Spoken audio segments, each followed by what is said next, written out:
यहोवा हूं और तुमको मिस्रियों के बोझ के नीचे से निकालूंगा और उनके दास्तां से तुमको छुड़ाऊंगा और अपनी भुजा बढ़ाकर भारी दंड देकर तुम्हें छुड़ाऊंगा। हालेलुया। कह रहा कि परमेश्वर ने कह रहा कि मैं तुम्हें छुड़ाऊंगा। मूसा इनसे कह मेरी आवाज बंद और इनको जाकर कह कि अगर तुम मेरी बात पर विश्वास करो, अगर तुम मेरी आज्ञाओं को मानो, तो बोल रहा है कि मैं तुम्हें हर प्रकार के बोझ से उठा लूंगा, हर प्रकार के कह रहा बोझ के नीचे दबने नहीं दूंगा। कहता है कि मैं तुम्हें तुम्हारे छुटकारा करूंगा। लेकिन उस समय में वो इजरायली लोगों ने क्या किया, विश्वास किया और उसी समय परमेश्वर ने उनको 430 साल की गुलामी बाहर निकाला।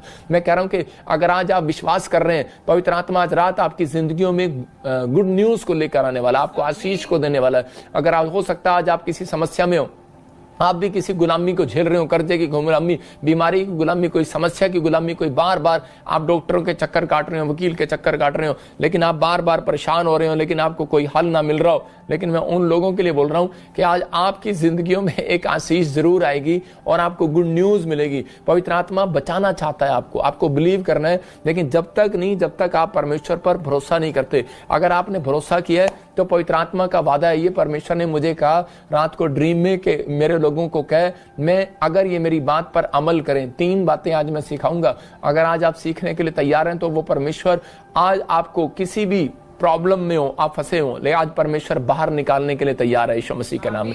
क्या आप तैयार हैं कि नहीं, ये आपको फैसला लेना है कि पवित्र आत्मा आपकी जिंदगियों में ब्लेसिंग देगा। एक बार जब मैं प्रभु में आया नया तो उसी समय मैं बीमार पड़ गया। मैं आपको बताता हूं कि 6 महीने तक मैं बीमार पड़ा रहा। पास्टर नहीं था उस समय में, मैं सिर्फ एक आम विश्वासी था। मुझे किसी ने सुसमाचार सुनाया और मैं चर्च जाने लगा, और जैसे ही मैं चर्च जाने लगा तो मैं बीमार पड़ गया और मैं ऐसी प्रॉब्लम है, मेरे पेट की एक समस्या ऐसी होगी और मैं बार बार कभी किसी डॉक्टर को, कभी एंडोस्कोपी, कभी कौन सी स्कोपी, कभी कुछ 6 महीने तक मैं परेशान रहा।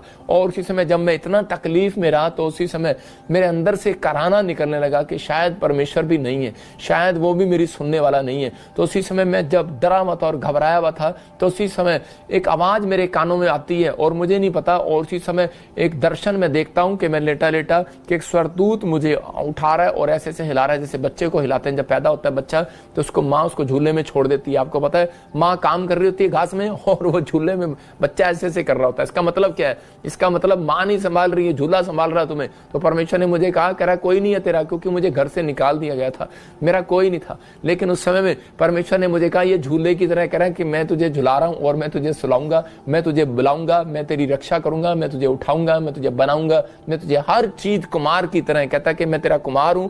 और कुमार कह रहा क्या करता है, मिट्टी का जो बर्तन होता है उसको, मिट्टी के बर्तन को कह रहा है कि खूब जो है वो उसको घुमाता है, पहले पूरा घुमाता है। हो सकता है आप प्रभु में आने के बाद पूरा घूम रहे हो, कभी कुछ हो रहा हो आपके जीवन में, लेकिन हिम्मत नहीं हारना। मैं कह रहा हूं कि याकूब को परमेश्वर ने खूब घुमाया, अब्राहम को खूब घुमाया, लेकिन एंड पॉइंट देखना है आपको। आप फिल्म देखते हैं लेकिन एंड कभी नहीं देखते कि उसका रिजल्ट क्या है। लेकिन अगर आपने कहानी पढ़ी है तो आप उस कहानी के अंदर देखना है कि उसका एंड क्या है। तो उसी समय परमेश्वर ने मुझे जो कहा और वो पूरा किया। मुझे दर्शन में बताया कि बेटे कि मैं तुझे ब्लेस करूंगा क्योंकि तू मेरा चुना हुआ है। और उसी समय परमेश्वर ने मुझे जब हिम्मत दिया तो मैंने वो 3 काम अपनी लाइफ में किए। मैंने प्रार्थना करना बंद नहीं किया। मैं कह रहा हूं कि लोग मुझे बोलने लगे, मेरे घर के बोलने लगे, जब मुझे कोई मिलता था कि तू चर्च जाता है लेकिन तेरे जीवन में मतलब कि अभी भी कोई चंगाई नहीं है, कोई प्रॉब्लम है और तू अभी भी परेशान है। लेकिन मैंने अपनी मजबूरियों में अपनी ईमानदारी को नहीं छोड़ा। पैसे नहीं होते थे लेकिन मैंने चोरी नहीं किया, मैं कहीं भागा नहीं। याकूब हो सकता था चोरी कर सकता था अपने मामा लोबान के यहाँ पर, लेकिन वो अपनी परिस्थितियों में याद रखता था परमेश्वर को कि नहीं, परमेश्वर मुझे देख रहा है। अगर आज आप ये बात याद रखेंगे परमेश्वर मुझे देख रहा है, तो कभी भी आप इस बात को अपने मुंह से कभी नहीं निकालेंगे कि शायद वो तेरी नहीं सुनेगा। मैं कह रहा हूं कितना भी कोई आपको खड्डे में गिरे, लेकिन आपको निकालने वाला, बचाने वाला आपके पास खड़ा है। याद रखना, परमेश्वर आपको बचाएगा और आपके लिए हर चीज का इंतजाम करेगा। उसके पास हर टाइम है, हर चीज है उसके पास, वो प्रोवाइड करेगा आपके लिए। लेकिन किन के लिए मैं बता रहा हूं कि मैंने वो 3 बातें अपने जीवन में सीखी। मैं ईमानदार रहा और मैं प्रार्थना करता रहा। मैं ईमानदारी का मतलब मैंने अपनी गवाही को खराब नहीं होने दिया और पवित्रताई में चलता रहा, परमेश्वर का भय मानता रहा। ये 3 चीजें आप लिख सकते हैं, किसकी सुनेगा परमेश्वर। तो उसी समय और पवित्र आत्मा ने मेरी ओर ध्यान लगाया और मैं ठीक हो गया। मैं सोच रहा था कि परमेश्वर ने मेरी ओर क्यों ध्यान लगाया, मैंने तो ऐसा कुछ भी नहीं किया। लेकिन मैं बता रहा हूं आपको, लिखा यहाँ पर 1 पत्रस 3 के 12 में हैं? क्यों लिखा? क्योंकि प्रभु की आंखें धर्मियों पर लगी रहती हैं। हालेलुया।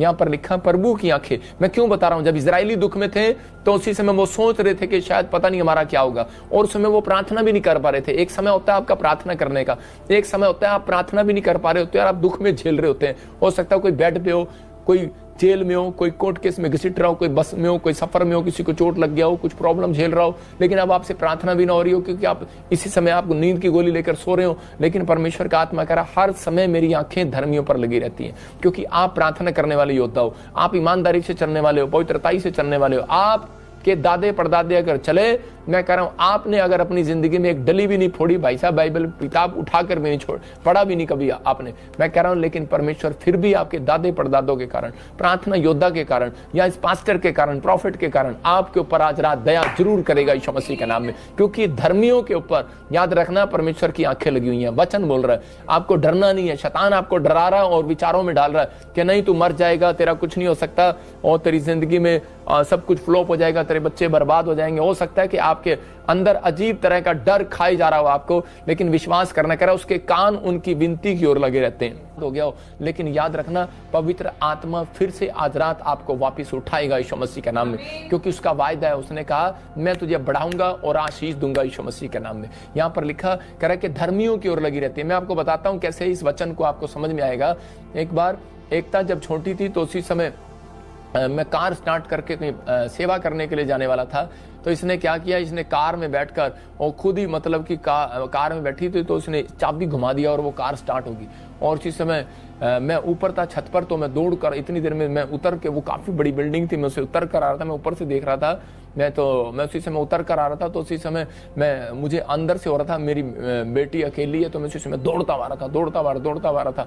और उसी समय किसी ने मुझे बताया कि वो उसने कार स्टार्टर और बच्चा अंदर और गाड़ी लॉक होगी। तो उसी समय मैंने कहा ये गियर ना लगा दे और हाईवे के पास कार खड़ी है, कहीं ये चली जाए, दिमाग में डर आ रहा था बार बार। और उसी समय पता नहीं अचानक ही एक तो इतनी छोटी थी वो समझ भी नहीं सकती थी, पता नहीं उसने कैसे उस कार को खोल दिया और वो खुल गई। तो मैं इसी समय परमेश्वर ने मुझे ये वचन दिया, जैसे मैं बैठा तो पवित्र आत्मा ने मुझे कहा कि मेरी आंखें धर्मियों की ओर नहीं कह रहा, उनके बच्चों की ओर भी लगी हुई है। आप समझ रहे हैं कि नहीं? आपकी फैमिली की ओर भी लगी हुई है, आपके बिजनेस की ओर भी लगी हुई है, आपके दुकान की ओर भी लगी हुई है, आपकी सेवकाई की ओर भी लगी हुई है। आपको इतनी सी भी चिंता करने की जरूरत नहीं है। आपकी हड्डियों, आपके लीवर, आपके साथ जो अंग है शरीर के, या आपके आसपास जो आपकी चीजें हैं, आपके बच्चे परिवार हैं, सब पर लगी हुई है परमेश्वर की आंखें। मैं उस दिन कह रहा था कि मैं शायद प्रार्थना करता उस दिन, लेकिन मैं प्रार्थना नहीं कर पाया, लेकिन मैं दौड़ कर गया बस बचाने के लिए। लेकिन परमेश्वर ने कहा एक टाइम है तेरा प्रार्थना करने का, एक टाइम है नहीं हो पा रही है तो भी परमेश्वर की आंखें आप पर लगी हुई हैं, याद रखना। लेकिन अपने रूटीन को बंद नहीं करना। क्या आप चाहते हैं खुदा आपकी सुने? कितने लोग चाहते हैं कि परमेश्वर मेरी सुने? अगर आप चाहते हैं तो ये 3 पॉइंट्स फिर से लिखें। जो विश्वास से प्रेयर करते हैं उनकी सुनता है। किसकी सुनता है? जो ईमानदारी से चलेगा उसकी सुनेगा, जो पवित्रताई से चलेगा उसकी सुनेगा। कंफ्यूज मत होना, वो नहीं सुनेगा, शैतान की बातों में नहीं आना। टाइम आने पर वो जरूर तेरी सुनेगा। अपने पड़ोसी को बोलो टाइम आने पर जरूर तेरी सुनेगा। पहला पत्रस 5:6 में लिखा कह रहा कि दीनता के साथ परमेश्वर के बलवंत हाथ के नीचे आ जाओ। कह रहा कि उचित समय पर, राइट समय पर, कह रहा है कि वो तुम्हारी सुनेगा। हाँ पढ़ेंगे, देखो क्या लिखा इसमें, पहला पत्रस 5:6 में। परमेश्वर के बलवंत हाथ के नीचे हाँ दीनता से रहो, हाँ जिससे वह तुम्हें उचित समय पर बढ़ाए। हाँ देखो यहाँ पर क्लियर कह रहा है कि परमेश्वर के बलवंत हाथ के नीचे रहो, कि ताकि वो दीनता के साथ रहो, ताकि वो राइट टाइम आने पर वो तुम्हें बढ़ाए। हो सकता है कह रहा है कि आज आप सोच रहे हो कि शायद पता नहीं परमेश्वर ने मेरी जिंदगी में कुछ करेगा नहीं करेगा, मैं बिजनेसमैन बनूंगा, मेरा कैरियर का क्या होगा। बहुत सारे लोग चिंता करते हैं, लेकिन आपको ये अपने अंदर डालना है आज कि पवित्र आत्मा जी तू तेरी आंखें मेरी ओर लगी हुई हैं। अगर आप ये मुंह से निकालने लगो तो परमेश्वर की आंखें उसी समय, जब आप वचन को बोलते हैं तो परमेश्वर देखता है कि कौन मेरे वचन को बोल रहा है। और इस समय परमेश्वर की आंख कहाँ लगी हुई है? जहां पर लोग ऑनलाइन प्रचार में बैठे हैं, अपना सब काम छोड़कर बैठे हैं, इस समय परमेश्वर की आंखें आपकी ओर लगी हुई हैं। दाऊद दीन था और दीनता के साथ चलता था। दाऊद ने कभी घमंड नहीं किया।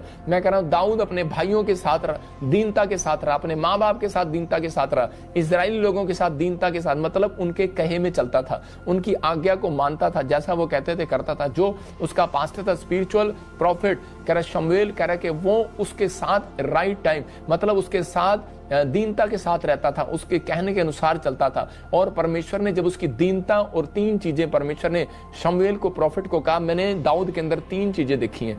कहता है इसके अंदर मैंने विश्वास देखा। मैं बताता हूं कैसे। उसने जाकर गोलियत को जब मारा। दूसरा कहता है कि ईमानदारी देखी। मैं कह रहा हूं कि उसने अपनी ईमानदारी को परमेश्वर को दिया, उसने परमेश्वर को कभी धोखा नहीं दिया। मैं तीसरा वो पवित्रताई से चला। उसके साथ कह रहा है कि वो सेना, कह रहा है बहुत सारे लोग जो हैं बहुत कुछ कर सकता था वो, लेकिन उस समय में वो शाऊल को मार सकता था, लेकिन उसने परमेश्वर के साथ वाचा बांधी थी, ईमानदारी किया उसने कि परमेश्वर मैं तेरे अभिषिक्त के ऊपर हाथ नहीं उठाऊंगा। याद रखना कि आज बहुत सारे लोग अभिषिक्तों को गाली देते हैं, मसीह लोगों की बुराई कर देते हैं आपस में, लेकिन परमेश्वर का आत्मा कह रहा है कि मैंने इसकी ईमानदारी को देखा। शमूएल जा इसके ऊपर ऑयल डाल, इसका अभिषेक कर और इसको मैं राजा बनाऊंगा। और उसी समय परमेश्वर ने इसकी दीनता के अनुसार राइट टाइम आने पर, देखो राइट टाइम क्या, उसके अंदर एक चाह थी कि मैं एक बहुत बड़ा आदमी बनूं, लेकिन वो हमेशा प्रार्थना करने वाला व्यक्ति था। और उसने अपने अंदर इस बात के लिए डाला हुआ था कि परमेश्वर जब मेरा टाइम आएगा तू मुझे बढ़ाना, लेकिन मुझे अपने भवन से दूर नहीं करना। भजन संहिता 100 में बोलता है कि परमेश्वर मैं तेरी मनोहरता को देखना चाहता हूं, मैं आनंद के साथ प्रवेश करना चाहता हूं। और उसने एक काम को चुना। अगर परमेश्वर आपके पास आकर पूछे तुम्हें क्या चाहिए, तुमको कि गवर्नमेंट जॉब चाहिए, इंजीनियर बनना है, फॉरेन जाना है, लेकिन उसने कहा, परमेश्वर ने जब उसे दर्शन दिया तो उसने कहा परमेश्वर यही कि मैं तेरे भवन में कह रहा गेट खोलने वाला बनूं, गेट कीपर बनूं। तो वो परमेश्वर के गेट को खोलने के लिए तैयार रहता था, वहां की सफाई करने के लिए तैयार रहता था। और जब इतनी दीनता परमेश्वर ने इसकी देखी तो उसको कहा मैं इसको राजा बनाऊंगा। याद रखना कि बहुत सारे लोग जो हैं उनके अंदर जल्दबाजी रहती है। एक बार एक मेरे वॉलंटियर आके कहने लगा कि मैं पास्टर जी मुझे पास्टर बना दो। मैंने कहा अच्छा तुझे आज ही पास्टर बना दो, लेकिन परमेश्वर मैंने कहा कि राइट टाइम आएगा, लेकिन वो मुझे छोड़कर चला गया, पछताता होगा वो। लेकिन पवित्र आत्मा आज रात आपको बताना चाहता है कि एक राइट टाइम आएगा। मैंने कहा बेटे एक राइट टाइम आएगा और आपकी जिंदगियों में परमेश्वर जो आपको बनना चाहता है वो बनाएगा, लेकिन एक राइट टाइम है। उसके लिए आपको दीनता के साथ चलना है परमेश्वर के साथ, और वो आपके लिए हर एक रास्ते को सुनेगा। कह रहा है कि मेरी नहीं सुनता तो वो सुनेगा। मैं आपको वैसे एग्जाम्पल दे रहा हूं। और एक बार एकता ने मुझे कहा जब छोटी थी तो मेरी बेटी ने कि मुझे चाबी दे दो कार की, मुझे चलानी है। मैंने कहा नहीं अभी तक राइट टाइम नहीं आया। आप समझ रहे हैं, आज वो 11-12 साल की होगी, अभी भी उसका राइट टाइम नहीं आया। तो मैं अपने बच्चों को ऐसे नहीं दे सकता क्योंकि आप समझदार हैं। तो आपका राइट टाइम अगर परमेश्वर को पसंद है या नहीं है मुझे नहीं पता, लेकिन जब पवित्र आत्मा को लगेगा तो वो आपको उसी समय वो खड़ा करेगा और आशीष देगा। लेकिन एक याद रखना राइट टाइम आता नहीं है, उसको लाना पड़ता है, आपको लाना है। मैंने ये 3 सीक्रेट आपको बताए। अपनी जिंदगी के अंदर प्रार्थना को नहीं छोड़ना, और कह रहा है कि ईमानदारी के साथ चलते रहना, अपनी गवाही को खराब नहीं होने देना और पवित्रताई से चलना। कहता है कि अगर आप ऐसा कर रहे हैं, मैं कह रहा हूं आज रात परमेश्वर आपकी जिंदगियों में कुछ नया करने के लिए जा रहा है और अद्भुत करने के लिए जा रहा है। आज भी लोग दुख पर दुख उठा रहे हैं लेकिन प्रभु की सुन नहीं रहे हैं क्योंकि उनके अंदर प्रेयर लाइफ नहीं है, उनके अंदर कह रहा हूं उनकी लाइफ में प्रेयर कम है। अगर आज आप 1 घंटा प्रार्थना करते हैं, याद रखना इस हफ्ते के बाद रिजल्ट जरूर मिलेगा यीशु मसीह के नाम में। रोटियां डबल कराना चाहती थी। आज बहुत सारे लोग जो है रोटियां डबल कराना चाहते हैं। बाइबल से बताता हूं कि एक जगह रूत के चैप्टर में जब हम पढ़ते हैं तो एक नाओमी नाम की औरत थी और वो बेतलेहम को छोड़कर वहां पर मोआब देश में चली जाती है। मतलब बेतलेहम का मतलब रोटियों का घर, दया का घर। वो करे कि यरूशलेम को छोड़कर, बेतलेहम को छोड़कर, दया के घर को, रोटियों के घर को छोड़कर और वहां जा रही थी क्योंकि अकाल पड़ गया था और वो सोच रही थी कि शायद यहां पर मेरी जिंदगी में कुछ नहीं होगा और परमेश्वर भी मेरी नहीं सुनता। और इसी समय वो अपने पति अपने बच्चों को लेकर चली गई दूसरे देश में।